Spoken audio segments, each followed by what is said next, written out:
Hey guys, it's Courtney, and today I'm creating a one-layer scene using the Jukebox Jive stamp set by Sugarpea Designs.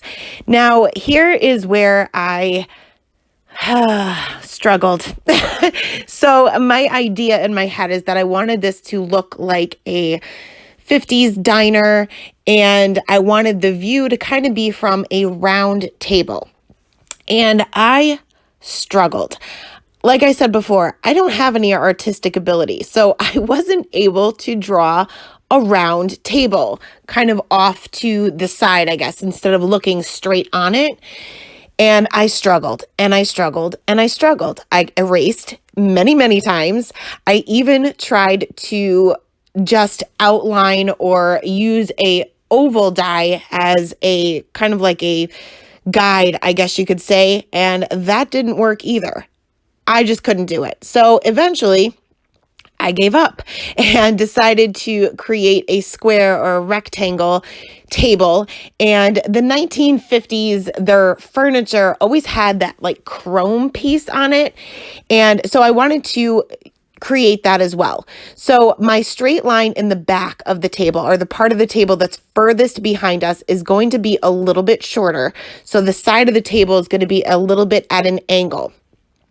So I'll draw in the details of that chrome piece later on once we have the scene kind of stamped out. So once I finally decided on a table, I went ahead and stamped this really, really large jukebox with blackout ink by Ink on 3 because it is a Copic Safe ink. It's my favorite Copic Safe ink.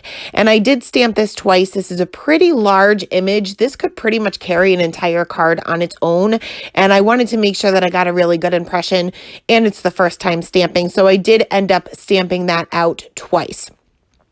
Now I'm going to be switching over back and forth, I should say, between an EK6S journaling pen, which is a Copic Safe pen, and my pencil. I typically draw everything with my pencil first because once you go in with that Copic Safe pen, you can't change it. So I went ahead and drew a straight line kind of around my images, just where my floor and my wall will meet. Then I will stamp this little soda bottle as well as this milkshake on top of my table. And that way I can kind of finish drawing out that wall and the table. And all I'm basically doing for the table is going directly over the pencil lines that I've already created, just making sure that I go around my images that I stamped out. So please make sure that you're stamping your images that are on the table before you go over that with your pen, because you kind of have to go around those. Now for that chrome piece that's on the table or in the bottom portion of the table, I just drew straight lines across because they're always kind of indented in. I don't know whether you guys even know what I'm talking about, but I looked at a lot of pictures of 1950s diners and this is what I saw. So there are other images in the stamp set. There's some record albums and some music notes. So I wanted these to be pictures on the wall. What I noticed about these 1950s diners is that they had a ton of pictures on the walls. So I'm going to create 3 pictures. So I'm starting off pretty much just by loosely drawing some squares or rectangles. I don't even know if these are the right size at this point, but I can always adjust it later. But I'm using these as a guide to stamp out all 3 of my images. I'm using both of the record albums as well as the little music notes. And then once I know exactly how my frames need to be, I can go back in with that Copic Safe pen to go directly over those pencil lines or adjust them if needed. Now, I also wanted to make these actual frames, so I went ahead and drew a frame around each one of these rectangles or squares, and I pretty much just eyeballed it and then just drew a diagonal line to meet both of the corners, and this will kind of make it look like frames. So another thing that I noticed when I was looking at all of these pictures is that nearly every single picture of these 1950s diners had black and white checked floor. So there is a stamp in the stamp set that you can stamp multiple times and create this, but I wanted to kind of have a little bit of perspective, I should say. So like I said, I'm going to start with my pencil just in case I make a mistake. I'm going to start with my horizontal lines, and you'll notice that the further back they get, the closer they're going to be together. And that's just going to be the way it would appear as if we were looking onto the scene from this position. They would appear closer together the further back they get.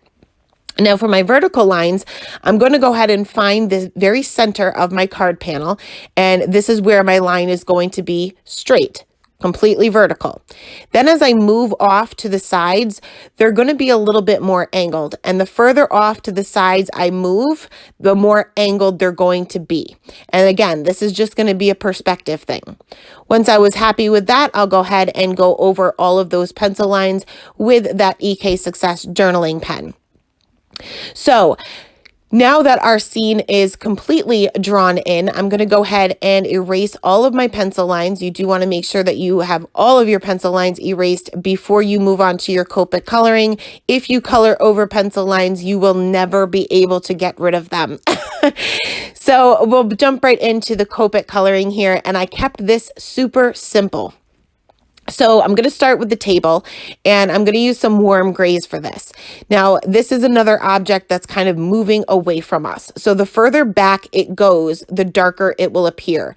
So I'm starting off with that W5, and then I'm also going to create a shadow underneath each one of these objects that are on the table. And I'm just I don't really have a light source in mind for this one. As I started getting going, I guess the jukebox would be the light source. But at this point in time, when I'm doing this table or coloring this table, I wasn't thinking that. So next I'm going to go ahead and extend these areas out a little bit with the W3, and I'm also extending these shadows underneath the two objects, and then I'll finish off with the W1. And being the W1 is such a light color, I'm not super careful going around the images because I know no matter what I color them with, it's going to cover up the W1. Now, it looked very streaky to me, so I ended up adding a little bit more of that W5 and used some flicking motions just to kind of bring that down a little bit further and have more of a seamless blend rather than that straight line that you can see. And I did the same thing with the W3 and W1, and I liked that blend a lot better. Now for the chrome piece of the table, I switched over to some cool grays, and I just added the C5 where meets the top of the table for a little bit of shading, and then extended that out with the C3 and then finished off with the C1. Very, very simple. Now for the walls, my walls are going to be white. So I'm going to use the same color combination, or the same colors, the C markers. So I'm starting with the C3, and I'm just adding a little bit of shading where the wall meets the floor, and also underneath each one of these picture frames. And this is where I decided I better have a light source. So I'm also creating a shadow off to the left-hand side, being my jukebox is off to the right-hand side. So I'm going to extend this out, and again, I'm using some flicking motions just so that I can kind of get that seamless blend that I'm looking for, and I'm extending the shadows out around the picture frame. Then I will move on to the C00, which is almost a colorless blender. It's barely got any pigment in it, so before adding anything else, let it dry because it is going to look a little bit different as it sits on the paper and before it dries. But it still didn't give me a seamless blend. So I ended up bringing in my colorless blender, and I used flicking motions, but I'm going from the opposite direction. So I'm going from top to bottom, and that will get rid of those flick lines and give you a little bit more of a seamless blend. So for the floor, I'm not doing any shading at all. None. I'm just going to go in with my black marker, and I'm filling in every other little square or little tile that's on the floor. Now, for whatever reason, I can't draw a straight line without my ruler. So there were some areas that my straight lines going around these little squares weren't so straight and weren't so square. So in order to fix that, I just brought in my white gel pen just to make those lines a little bit more straight and even. So keep in mind that the white gel pen is going to cover up that black, but you may need to wait until it dries and go over those same areas again. I use I think it's called a Uniball Signo gel pen. To me, that's definitely my favorite. I find that it's a little bit more opaque than the Jelly Roll, but use whatever you have. So moving on to a little bit more of the coloring here of the objects, I'm going to work on this cola bottle, and I'm going in with my darkest color first, and I'm adding a little bit of shading on either side, but you'll notice off to the right, I'm leaving a tiny bit of a highlight between the darkest color and the actual edge of the image. Now this is a glass bottle, and this will have a lot of reflections. So I'm adding a reflection or a highlight not only in the center of the bottle, but off to the right-hand side. Blended that out with the E15 and then the E11. And for the label of the bottle, I'm going to move on to my favorite red combination. And for this one would, it's not glass, so it's not going to have too much of a highlight here. So I'm just going to add a little bit of shading on either side of this label. Again, I am going directly in with my darkest color for this one, especially with the reds, because I don't want to take the chance of them bleeding. Reds tend to bleed a little bit more than any other color combination, and I'm just trying to avoid that. So next I'm going to move on to this little milkshake here, and I want this to be a strawberry milkshake because that's my favorite milkshake. So I'm going to bring out some R80 markers, which is perfect for strawberry flavored stuff, I should say. And I'm just going to add a little bit of shading to either side. Even though this is glass as well, it wouldn't be as transparent because of what's inside it. So I'm just going to concentrate on the shading being on either side. Now for the whipped cream and the bottom portion of this glass, I'm going to switch over to the cool grays again, just to add a little bit of shading, especially on that whipped cream. But again, I want to make sure I leave a lot of white space here because I want this still to appear white, just have those shadows. Going to bring back in that same red combination that I used for the label on the soda bottle. And I'm going to color in that cherry, just leaving a little bit of a highlight off to the part that's kind of closest to the top because the other part is kind of tucked in to the whipped cream. And I also took one of the mid-tones and colored every other stripe of that straw. So next we are going to go ahead and move on to these record albums. Now again, I'm keeping a right-hand side light source. So my shading is going to be off to the left. So I added shading to the left of the largest part of the album and then the left-hand side of the right-hand side of the album, if that makes sense. It looks like a tire right now, but I promise once everything comes together, you'll know what it's supposed to be. So I colored the other one the same exact way, so I'm not going to show you that one. But for the inside, I guess this would be the label maybe. I'm just going to add a little bit of shading with some cool grays and finish off with the C00 so that it at least appears white. So next we are going to go ahead and move on to the jukebox itself. And this one I struggled with a little bit. And this is another thing that I looked up. Many pictures of old-fashioned jukeboxes, and I called my mom because I wasn't alive during this time, so I have no idea what they're supposed to look like. But I did notice a lot of them had some, or what appeared to be, wood in the center, but they had a lot of the metal or the chrome or whatever it is, and just a whole lot of bright colors, a lot of turquoise, reds and yellows. So that is what I stuck with. So I'm starting off with what I believe is wood, but that's what it's going to be on my jukebox. And I kind of colored in all of the areas with the E53 rather, just to kind of give myself a guide as to what I need to be with this color combination. Now I'm going to go in with the darkest color to add my shadows. And again, I'm just adding my shadows basically where one part of the jukebox is hanging over another part is where I'm placing my shadows.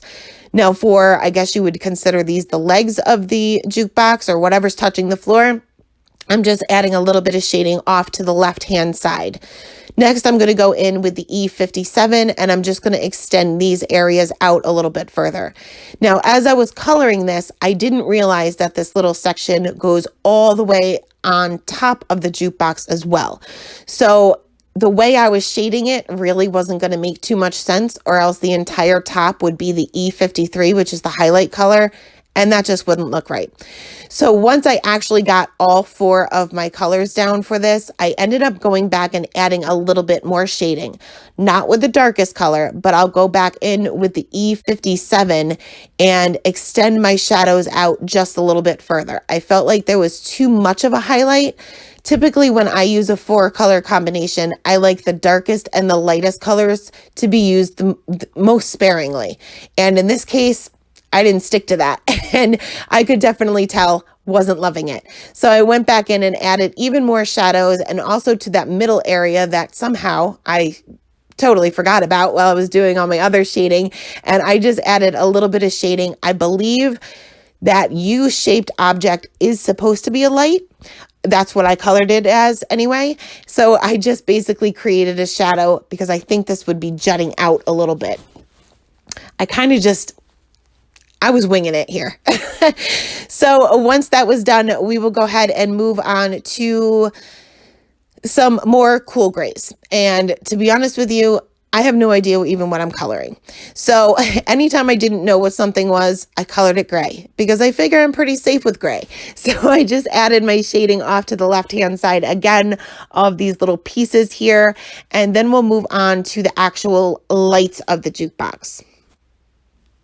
So like I said, a majority of the images that I Googled had pretty much the same colors. There was a whole lot of red, a whole lot of turquoise, and quite a bit of yellow, and some lime green too, but I don't like to mix red and green except if it's a flower or Christmas, because it always reminds me of Christmas. So I skipped the green, but I'm going to start off with some BGs. And I'm going to go ahead and start off with my lightest color because I sometimes have a problem blending these colors or this color combination out. So I like to get the paper nice and saturated, and this will help your blend. And so I'm going to start with this light on the inner, I guess the inner light here, and then this U-shaped one. Then I'll skip to the BG18, and I'm just going to go ahead and add a shadow on the inside of this one light here. And then on this U-shaped one, I'm going to add shading on both the inside and outside. The only reason why I did that is because I was extremely messy when I was coloring with my E markers, and a lot of it got right onto this light or whatever it's supposed to be. It's a light for me. And in order to cover that up, I wanted to make sure that I put my darkest areas where those colors kind of bled a little bit so that it would be hidden. So next I'm going to go ahead and extend these areas out a little bit with the BG13, and then I'll finish back off with that BG11 that we started with. Next, I'm going to move on to a yellow combination here, and I'm only using 3 color blends for these two, and then I'll use the same red combination that I used for the other objects. But I'm going to basically do the same thing here. I'm not going to show you all of it just because it's pretty much the same, but I do want to make sure that you see the color combination that I use. So for the darkest color, it's orange. It's a YR04, but anytime you're shading yellow, you want to either do that with an orange marker or a YR marker or an E marker, depending on how bright you want it to be. And in this case, I want it pretty bright, just so that you can get that contrast, because yellows can be difficult. So I went ahead and colored the inside portion, the thing that kind of looks like a rainbow, but the areas were way too small to be a rainbow. So I just colored it in solid. And then we'll move on to that same red combination that we used for everything else. Now, you'll notice that I typically save my reds for last, for each object anyway, because I mentioned before that reds tend to bleed a lot. And not only do reds bleed a lot, but they are also almost impossible to remove if they do bleed into another image or in another part of the image. You're not really going to be able to take it away. Colorless blender, another light color, nothing is going to take it away. It's just going to kind of spread more and more. Reds are hard. I hate working with reds, but going in with your darkest color first will minimize the saturation in the paper. So it will minimize your chances of actually bleeding.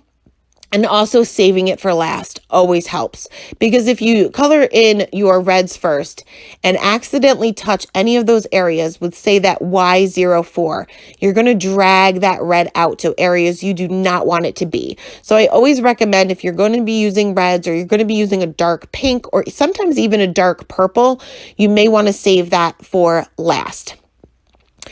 So next I am going to switch back over to some cool grays again, because again, I don't know what these things are. So I am just going to do a little bit of shading to some of these miscellaneous little objects here. And again, just kind of working my way from the center out. And then I switched over to a black marker for these two little pieces that I definitely don't know what they are. I'm assuming one of them is kind of a label of some sort, but I just colored it in solid black. You don't need to shade every single part of every single object. Just like the floor, I did no shading at all. So once that was done, we will go ahead and color in these frames. And I shaded these all the same way as well, so I'm only going to show you one. I just added a little bit of shading to the corners, all four corners of the frame, and then kind of kept the center of each side of the frame for the highlight color. And again, just use a 3-color blend here. Now for the insides of the frames, I wanted to bring back out those yellows, that turquoise color, and the reds. And I'm doing my shading and keeping my shading off to the left-hand side, leaving the center for my mid-tone, and off to the right-hand side will be my lightest color. Again, not going to show you all the coloring here because it's the same color combinations that I've been using all along. Now, I know that I have used a 3-color combination, but reds were the 4-color combination. I find that this is definitely my favorite, whether it be for Christmas, whether it be for Valentine's Day, or whether it be for a flower. This is definitely my favorite red combination. And I find that using all 4 colors gives me the best blend. I've tried to eliminate one before and it just didn't look right. So I like to stick to these 4.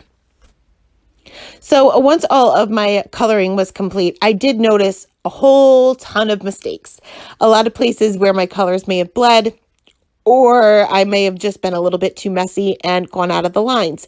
So as long as it wasn't that red color, I went ahead and used my colorless blender to kind of clean up some of these areas. And when you're using your colorless blender, you kind of want to sweep that color back to where it needs to be.